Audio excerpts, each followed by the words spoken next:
یک مقاومت 470 اوم. این دوتا با هم دیگه متصل میشه، میره به منفی زون تابلو. مثبت زون تابلو توسط این سیم زرد که مشاهده میکنید وصل میشه به ترمینال JZ1.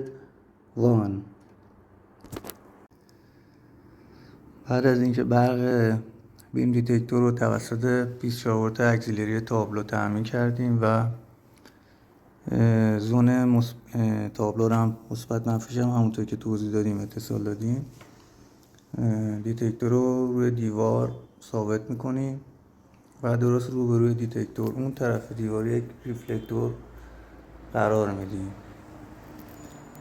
به محض اینکه لامپ قرمز این زیر شروع کرد به چشمک زن، مگنتتون رو به داخل جعبه هست برمیدارید به سمت راست